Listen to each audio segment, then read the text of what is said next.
De um lado, tributos, do outro, decisões do Supremo Tribunal Federal. São dois estudos que viraram livros nas mãos do procurador Eduardo Muniz Cavalcante, um dos nossos convidados aqui hoje. Quem também conversa com a gente é a escritora Yana Maru.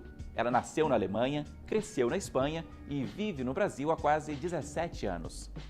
Jornalista, a Yana tem 3 livros publicados, todos para crianças e todos sobre meio ambiente e sustentabilidade. Tudo bem, Yana? Tudo bem. Bem-vinda a Iluminuras. Obrigada por me convidar. Que bom. Bom, você mora na América do Sul há 22 anos já. Passou pelo Equador, pela Venezuela e está aqui no Brasil há 16, quase 17. Já é brasileira? Sou naturalizada, na verdade. É mesmo, né? Sou. Eu pergunto até isso porque você tem publicações sobre o Brasil, Sim. Sobre o meio ambiente, sobre a natureza, tudo aqui do Brasil. É o que te dá prazer? É o que eu gosto. E eu descobri que sei fazer muito bem. Até falando sobre isso, a gente está aqui com os seus livros. Você tem 3 livros publicados. Livros sobre meio ambiente e sustentabilidade para crianças e adolescentes. Esse é o seu foco e esse é o seu público. Como é que você descobriu isso? Eu descobri muito casualmente. Eu passei esses 22 anos na América do Sul trabalhando esses temas de meio ambiente para adultos. Tudo isso que ninguém compreende muito bem, de mudança do clima, de porque a Amazônia é importante para o ar do planeta, para a água, para a sustentabilidade. E até para adulto é complicado. Um dia o meu filho falou: mãe, mas você está indo todo dia para a Amazônia, ver esses lugares tão bacanas, você não vai contar isso para nós em casa, na escola? Eu falei: bom, eu sempre contava em casa, mas na escola, não sei, não? Tanta criança, não é um público que eu estou acostumada. Mas insistiu, e falei: não vai dar certo, olha que sua mãe tem um sotaque, que é espanhola, que é outra coisa, não, que tem que ir, que tá. Então fui na escola e a resposta foi fantástica. As crianças gostam, se interessam, querem saber. São temas que... E os professores procuram muito ferramentas nessa área que não têm. E eu descobri que tem como apresentar essas ferramentas, que tem como fazer um trabalho para fazer mais acessível esses temas para a criança. Então foi o que eu fiz. Você falava aí, né? Você é jornalista e sempre cobriu essa pauta ambiental. Sim. Você é especializada nisso. Sim. Até começar a escrever para crianças e adolescentes. Eu estou aqui com o primeiro deles, Rios que Voam, que fala bastante, mistura um pouquinho também, né? Ciência, meio ambiente, sustentabilidade. Como é que você lidou com isso? O que você abordou aqui? O que você apresenta aqui para as crianças e para os adolescentes, Yana? Esse virou livro, porque foi tão complicado contar esse tema para as crianças que eu comecei a fazer desenhos. Então eu ia na escola com um avião, com um mundo, com uma Amazônia, com uma árvore. Ele explica como a Amazônia contribui com umidade para todo o Brasil. A Amazônia recebe muita água do oceano e as árvores devolvem essa umidade com vapor, que são os rios que voam, que chegam em Brasília, São Paulo, Pantanal, até o norte da Argentina, eu penso. E como é que é a recepção das crianças? Você vai nas escolas, como é que elas te recebem? Olha, eu pensei que criança só se interessava por herói e princesa e temas desses, então eu cheguei lá com muito ceticismo, só para atender meu filho um dia. As crianças querem saber, eles ficam muito interessados, eles fazem um monte de perguntas, eles têm que fazer a pesquisa bem feita, que é uma coisa que eu sempre fiz. Todos os temas que eu trabalho são revisados por especialistas, até conto é revisado por especialista, ecólogo, pessoas da área e que têm feito essas pesquisas, não? Porque eu penso que tem que ser um trabalho muito sério, mesmo que é tudo desenho e parece uma coisa mais lúdica, é um trabalho bem sério. Outro ponto importante, né? Outro fato curioso, é você que faz as ilustrações. Eu faço. Porque você sempre desenhou ou porque você aprendeu para fazer para o livro? Eu fui fazendo, tem anos que eu desenho do meu jeito, mas eu falo que eu conheço cada bicho e e cada árvore que eu pintei lá, porque são paisagens que eu conheço, são animais que eu conheço, então é uma familiaridade que imagino que por isso que tem funcionado. Por essas suas andanças aí pelo Brasil, pela Amazônia, como você falou, por onde você passou? Eu passei por bastante lugar, porque eu morei no Equador, fui bastante à Amazônia, eu morei na Venezuela, fiz bastante percorrido pela Amazônia, a Guiana, também conheço bem, e depois no Brasil. No Brasil tenho feito reportagens muito Amazonas e Pará. Principalmente? Principalmente. Bom, mudando aqui um pouquinho, né, continuando na verdade, você publicou o segundo, aí já mudou de bioma. Esse aqui se chama O Fogo e o Cerrado. Tem que falar do Cerrado, é muito necessário. Afinal, a gente está em Brasília, né? A gente está no Brasília. Cerrado. E esse aqui, qual que foi a diferença do primeiro para esse e por que você resolveu abordar aqui o Cerrado dessa vez, Iana? Eu fui procurada. Esse livro é publicado com o ICMBio do Ministério do Meio Ambiente. Os especialistas da Coordenação de Emergências Ambientais me abordaram, procuraram e falaram: bom, você faz um livro como dos rios que voam para o Cerrado, vamos fazer esse trabalho com o fogo. E porque existe um problema muito grande com fogo descontrolado, com fogo provocado. Então, fizemos um trabalho juntos que acho que foi sensacional. Saiu agora dezembro e janeiro, tá? E é bem novo. E como o anterior de Rios que Voam, são destinados a projetos de educação ambiental. Você até me explicava aqui, né, que o fogo é um aspecto importante do cerrado, faz parte do processo do cerrado, mas não provocado, como é feito hoje. Claro. Você tem o fogo existe originalmente como um fato natural, não? É raio, não? Aqui não tem vulcão, então é raio. O raio acontece na chuva, na época de chuva, não? Ou misturado com o início e o final da chuva. Então, é um fogo que não é tão devastador, não? Mas fogo é parte das nossas vidas, da nossa cultura, da nossa história, foi muito importante para a humanidade. Então, é um livro bem amplo, porque ele aborda todo esse tema do fogo, até chegar num ponto que é, bom, a presença humana, estradas, agricultura, chegou a uma expansão tão no Cerrado que vira um fogo de seca provocado e fora de controle, não? Que é o que a gente tem que absolutamente combater, é uma prioridade, porque é um desastre ambiental cada ano. Seguindo com seu livro mais recente, esse aqui se chama Uma Aventura no Pantanal.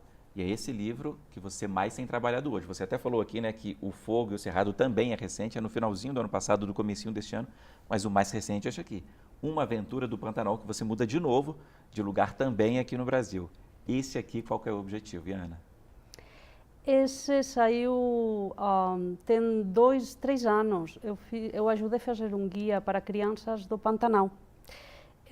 Com uma organização que estava fazendo pesquisa lá, eles em Cáceres, Mato Grosso. E eles descobriram, não tinha a preocupação, que as crianças não se sentiam muito pantaneiras lá. As crianças de lá? Moravam lá, mas era um âmbito que não é tão próximo, não? Então, a gente fez, eu ajudei, colaborei a fazer um guia. Até na época eu propus, será que dá para fazer um conto? Porque eu gosto dessas histórias ilustradas. Mas eles queriam um guia, e é certo, foi com fotografia, muito bonito, muito bem feito, muitos detalhes dos animais, mas bem curtinho, mas sempre fiquei com a vontade. E o ano passado um editor me pediu se eu tinha algum trabalho que poderia publicar com uma editora comercial. Eu nunca tinha feito um trabalho comercial assim.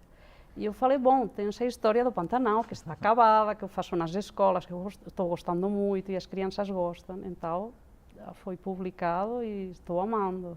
E você está fazendo o mesmo processo, né? Indo nas escolas, conversando com as crianças? Eu faço atividades, e eu combino muito atividades com ilustração também, porque eles gostam, não? Ficam bem empolgados, então, e é uma forma deles fixar mais essa natureza, porque aí tem que pesquisar as cores dos animais, quais são as manchas da pele, então é um trabalho bem interessante. E esse do Pantanal é bem ecologia e fauna silvestre do Brasil, aplica ao Brasil todo, é bem interessante. A base para isso tudo aqui é a sua experiência, né? A gente contou aqui, você é jornalista, trabalha há 22 anos como jornalista aqui na América do Sul, já era jornalista antes na Europa, e a sua pauta é a pauta ambiental. O que a gente precisa entender que a maioria das pessoas ainda não entendeu, Iana? Que precisa preservar essa natureza que vocês têm na América do Sul.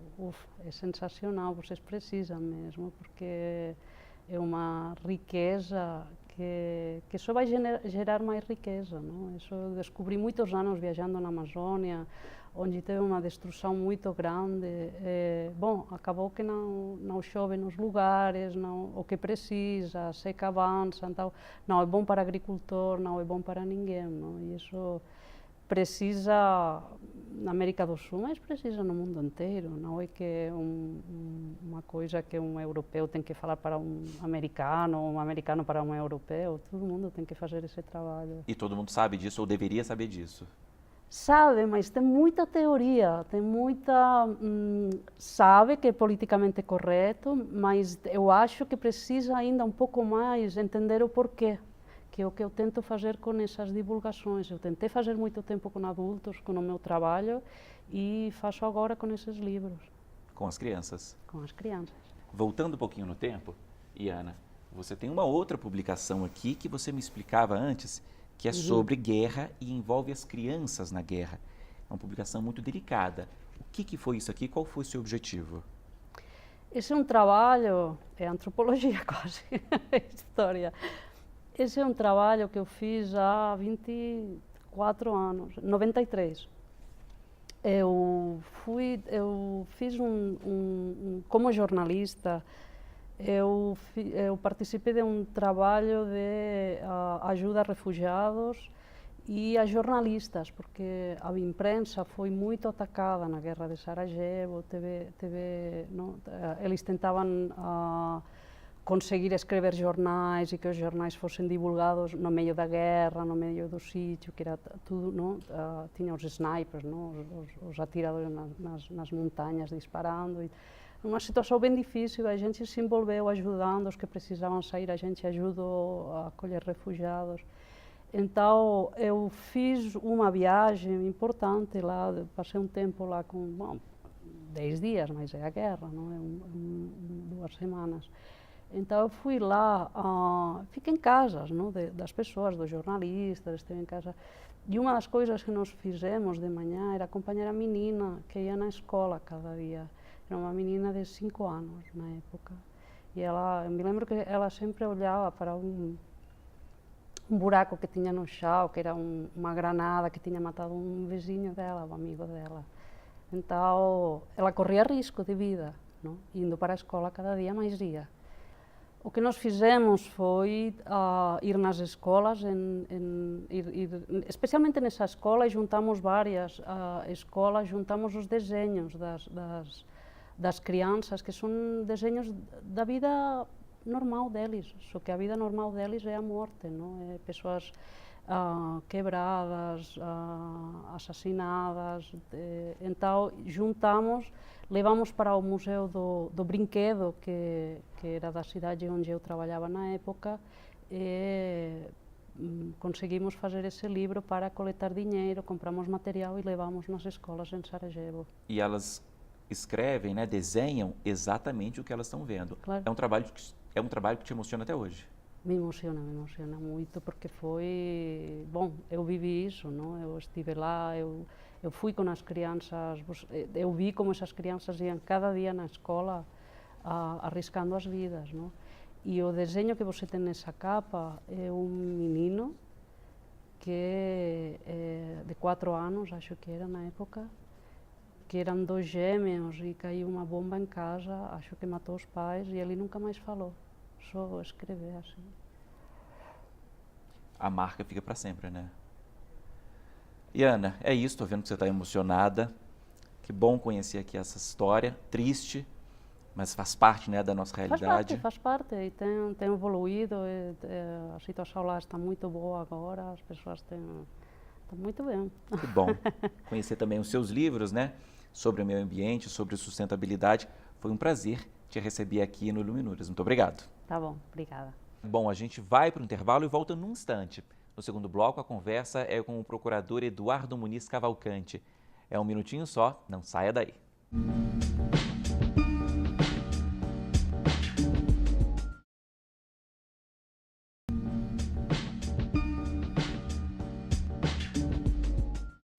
O Iluminuras já está de volta e conversa neste segundo bloco com o procurador Eduardo Muniz Cavalcante, aqui com a gente. Obrigado pela presença, bem-vindo. Eu que agradeço, o prazer é todo meu. Bom, eu já começo, Eduardo, com os seus 2 livros. Começo pelo primeiro mesmo, que se chama Dever de Colaboração dos Contribuintes versus Direito ao Silêncio no âmbito tributário sancionador. Texto complexo, um título complexo, mas eu queria que você explicasse para a gente, Eduardo, de forma simples, o que você defendeu aqui. Essa obra é resultado da minha conclusão do mestrado na Universidade Federal de Pernambuco, quando eu tive a oportunidade de enfrentar alguns temas na área do direito tributário. Foi um desafio porque eu trabalhei sobre aspectos principiológicos, 2 temas extremamente difíceis, né?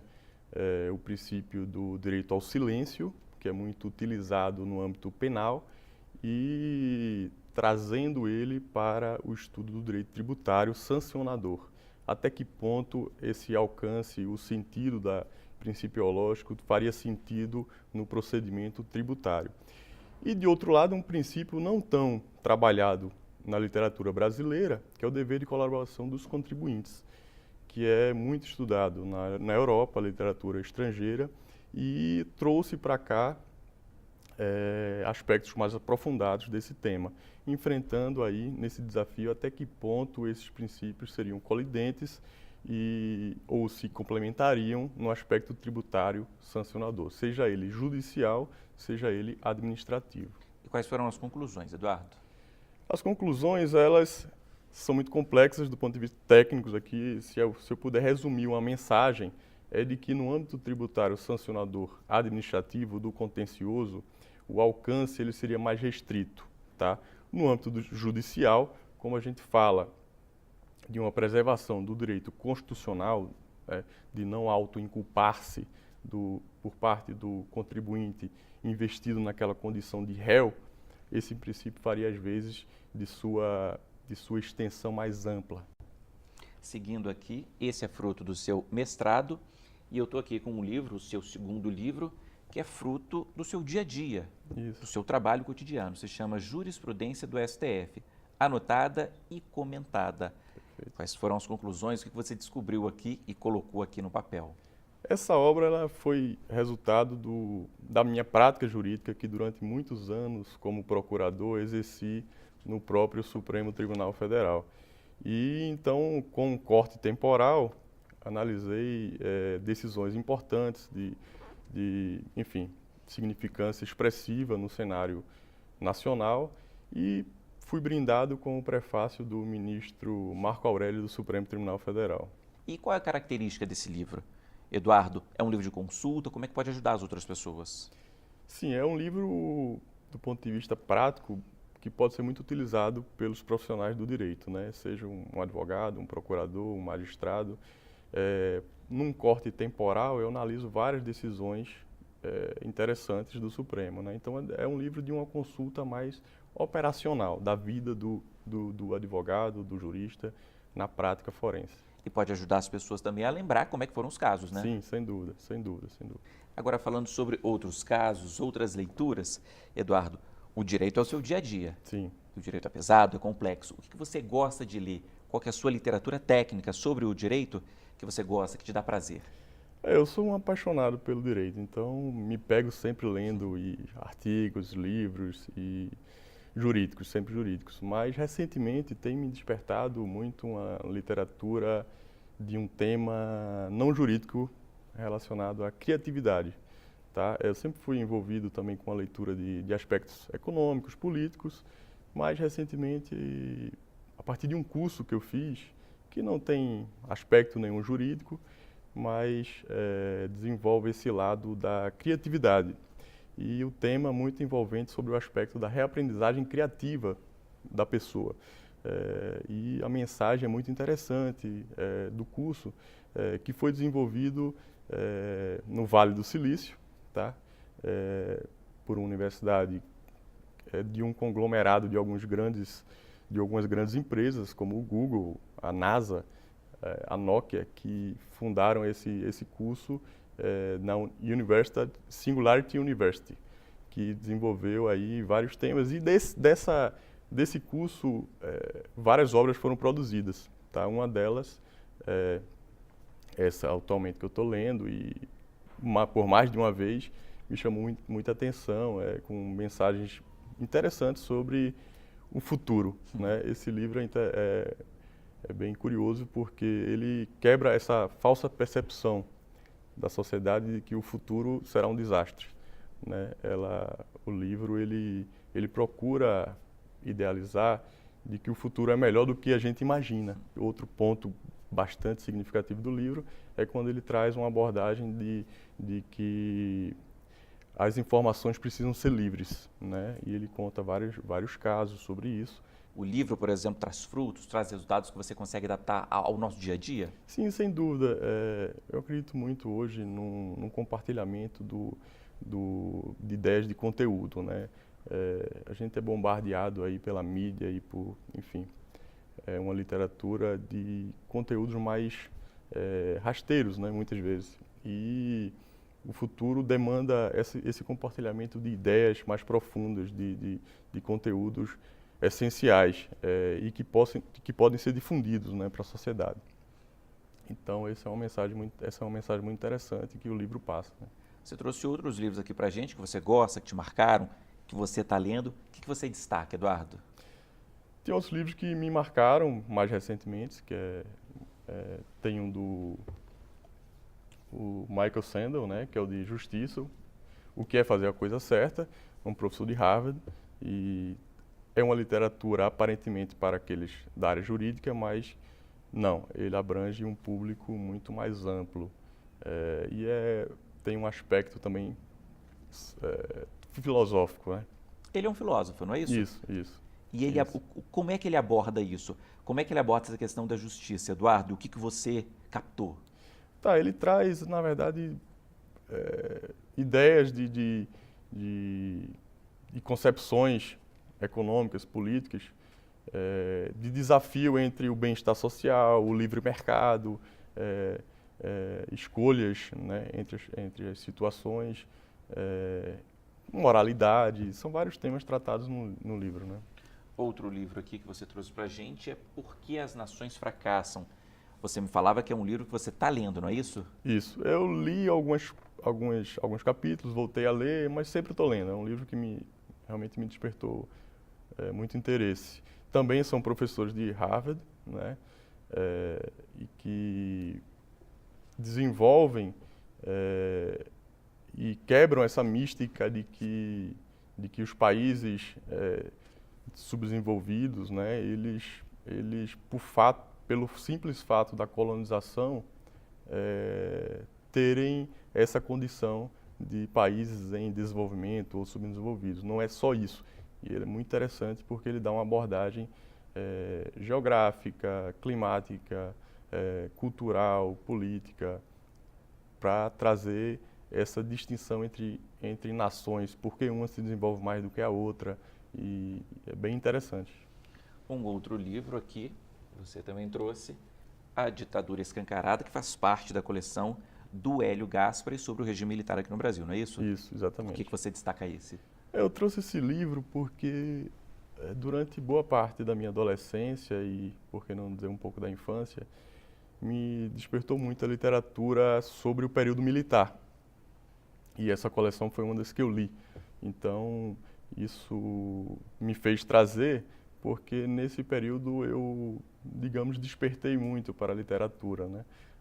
E isso fez com que eu lesse vários outros autores, e um específico natural da minha cidade, que é o jornalista falecido Gêneton Moraes Neto, que eu não me lembro exatamente o nome da obra, mas que narrava com uma riqueza de detalhes os porões da ditadura, e aquilo ali me marcou muito, porque inclusive no próprio livro ele cita casos de quartéis lá em Recife, e um deles eu morava vizinho, e era uma área vizinha ao prédio, e poucos metros também tinha outro. Então aquilo ali me intrigava e deixava mais curioso para entender e também me impressionava e também muitas vezes me revoltava, né? E eu imagino que ele conte nesse livro, né, detalhes que você via nesse quartel. Sim, exatamente. Riqueza de detalhes e, enfim, eu passava, era um ambiente que eu vivia, né? Então isso me marcou muito. Agora, de onde vem essa base, esse hábito de ler? Eduardo, eu sei que a sua família, seus pais, o seu irmão, eles têm culpa, né, no cartório em relação a isso. Mas como é que começou esse processo? Você contava aqui pra gente essa questão, né, do Recife, dos quartéis ali que ficavam perto da sua casa, eles despertaram essa curiosidade.